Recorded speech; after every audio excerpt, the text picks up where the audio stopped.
정연복과 손잡고 세계의 미술관으로 천재의 실패에도 영원히 빛나는 걸작. 다빈치 작품의 뛰어남은 공간 구성에서도 드러납니다. 그림은 식당의 북쪽 벽 위쪽에 그려져 있는데 식당의 벽면과 천장을 따라 공간이 정확하게 일치되게 그렸습니다. 바로 이런 이유로 식당에서 그림을 보면 실제 식당의 크기보다 방이 훨씬 더 크다는 느낌을 받게 됩니다. 예수는 중앙에 앉아 있습니다. 배경에는 3개의 창문이 있는데 가운데 창문이 조금 더 커서 자연스럽게 예수가 부각됩니다. 천장의 격자나 양쪽 벽에 그려진 선을 따라가면 예수의 얼굴에 정확하게 소실점이 있는 것을 알 수 있습니다. 그런데 문제가 있습니다. 바티스타 알베르티가 회화론에서 원근법 이론을 세울 때의 전제는 그림을 그리는 사람이나 감상자의 위치가 동일하다는 것이었습니다. 다빈치가 아무리 완벽하게 원근법적인 그림을 그려도 관람자가 어디에 서 있느냐에 따라 그림 속 배경이나 인물은 왜곡되어 보일 것입니다. 최후의 만찬처럼 큰 그림일 경우 왜곡의 정도는 더 심해질 것입니다. 이런 문제를 막으려면 그림의 길이나 폭보다 10배에서 20배는 떨어진 곳에서 봐야 한다고 다빈치는 주장했습니다. 그러나 식당의 크기 때문에 이렇게 먼 곳에서 그림을 본다는 것은 애초에 불가능합니다. 그래서 다빈치는 감상자가 그림의 폭, 그러니까 8.8m를 살짝 넘는 9m 정도 떨어진 지점에서 본다고 가정하고 원근법을 적용했다고 합니다. 눈높이는 예수의 눈, 그러니까 4.5m 높이로 상정했다 하니 누구도 그 위치에서 그림을 보기는 어렵습니다. 완벽하게 선원근법을 적용하여 그림을 그린 듯하지만 다빈치는 어떤 위치에서 보더라도 그럴듯하게 보이도록 착시현상을 불러일으키게 했습니다. 그래서 다빈치는 오른쪽 문으로 들어서는 수사들이 그림의 오른쪽 벽면에 그려진 타피스리가 수도원 식당에 걸려있는 타피스리와 연결된 것처럼 보이도록 오른쪽을 좀 더 밝게 그렸습니다. 지금은 오른쪽 벽면에는 타피스리가 걸려있지 않지만 왼쪽 벽면에 그려진 벽화와 그림 속의 타피스리가 연결되면서 실제 공간은 훨씬 넓고 깊어 보입니다. 여기까지 살펴보면 최후의 만찬과 같은 그림을 그린다는 것은 원근법과 시지각에 대한 어지간한 연구와 탐구심이 없으면 불가능하다는 생각이 듭니다. 다빈치의 독특함은 인물들의 자세나 생김새에서도 드러납니다. 다른 화가의 최후의 만찬 작품과는 달리 인물들의 묘사가 유독 다양하다는 생각이 드는데요. 그렇게 그린 특별한 이유가 있을까요? 우리는 레오나르도 다빈치를 화가로 알고 있지만 그는 무엇보다 과학자였습니다. 20여 구의 시체를 해부하면서 인체의 비밀을 해독하고자 기울인 노력은 유명한데요. 그렇게 알게 된 과학적 지식을 그림으로 그린 것이 그의 작품이라고 보면 됩니다. 그러니까 그가 남긴 얼마 되지 않는 작품은 과학이 피운 꽃이라고 할 수 있을 것입니다. 도메니코 로렌차에 따르면 기원전 3세기 고대 그리스에 이미 관상학이 있었습니다. 관상학에서는 3개의 유비를 즐겨 사용합니다. 첫째는 사람과 동물 사이, 두 번째는 개인과 민족, 세 번째는 개인과 전반적인 외모 사이의 유비입니다. 어떤 사람이 사자의 외모를 지니고 있으면 사자와 같이 화를 잘 내는 성격이고 북구 사람들처럼 텁수룩한 머리를 가지고 있으면 그들처럼 용맹하며 화를 잘 내는 사람과 비슷하게 생겼으면 그도 화를 잘 내는 성격일 거라는 거죠. 다빈치의 서재에는 관상학에 관한 고대와 중세의 저작들이 있었습니다. 그러나 그는 과학적인 토대 없이 자칫 기계적인 환원론에 빠질 수 있는 그런 이론들에 늘 거리를 두었다고 합니다.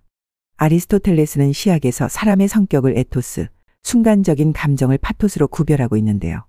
다빈치가 나타내고자 한 것은 바로 파토스라고 할 수 있습니다. 그가 원했던 것이 예수가 너희 중에 한 사람이 나를 팔리라 하시니라고 말한 순간 제자들이 보여주는 표정과 제스처를 통해 사도들이 그 순간 느낀 감정을 드러내는 것이었습니다. 이것이 그가 정신의 움직임이라고 부른 것입니다. 다빈치는 생김새와 제스처에 그 사람의 존재가 드러난다고 믿었습니다. 유다를 예로 들어볼까요?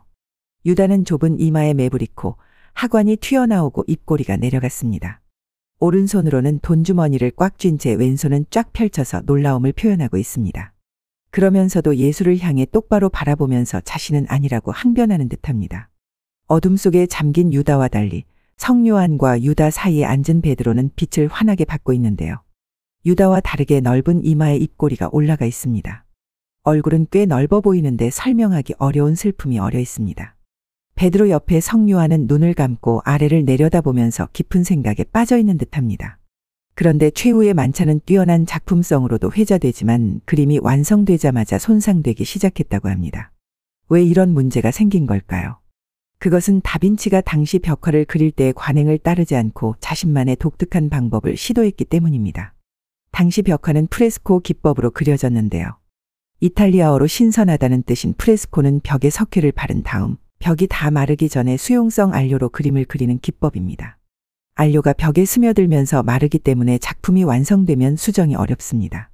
화가들은 하루 작업 분량을 계산한 다음 치밀한 계획 아래 그림을 그렸습니다. 마사초가 그린 성삼위일체, 프라 안젤리코의 수태고지, 조토의 스크로베니 예배당의 프레스코, 미켈란젤로가 시스티나 예배당에 그린 천지창조나 최후의 심판, 라파엘로의 아테네 학당이 모두 프레스코 기법에 의해 그려진 겁니다. 그런데 최후의 만찬을 주문받을 때까지 다빈치는 한 번도 프레스코를 그려본 적이 없었습니다. 스승이었던 베로키오 역시 프레스코화를 그리지 않았기 때문에 관련 기술을 배우지도 못했죠.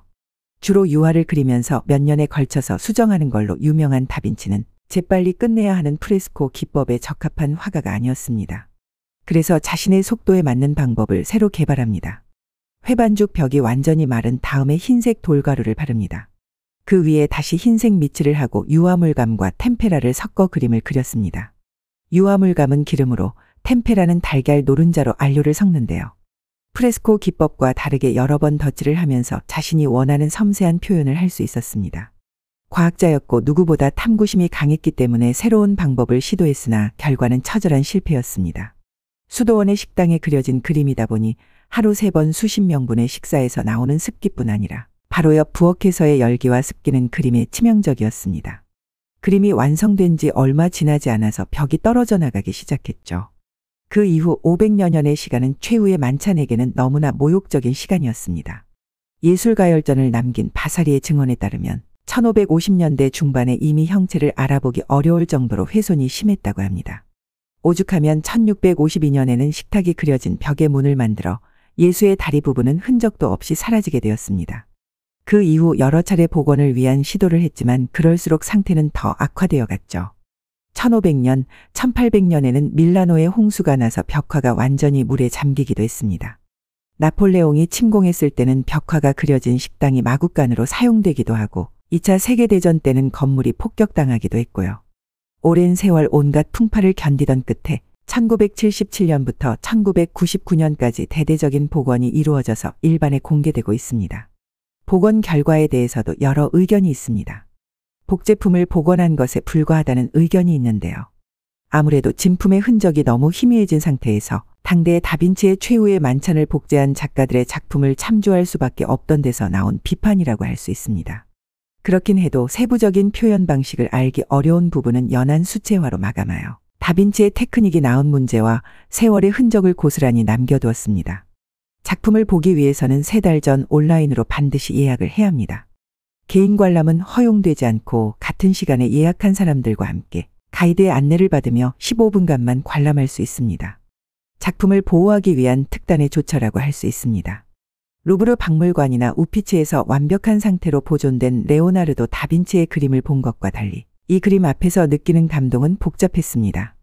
인생은 짧고 예술은 길다고 하지만 이 놀라운 작품을 보존하기 쉽지 않다는 점이 참으로 안타까웠습니다. 그럼에도 이 정도나마 복원해서 직접 볼 수 있다는 것, 레오나르도 다빈치가 작업한 바로 그 공간에서 홍수와 전쟁과 기술적인 문제로 인한 온갖 풍파에도 불구하고 불완전한 상태로나마 여전히 살아남아 작품 제작 당시의 상황을 상상하고 느낄 수 있다는 사실에 감사했습니다. 더 칼럼니스트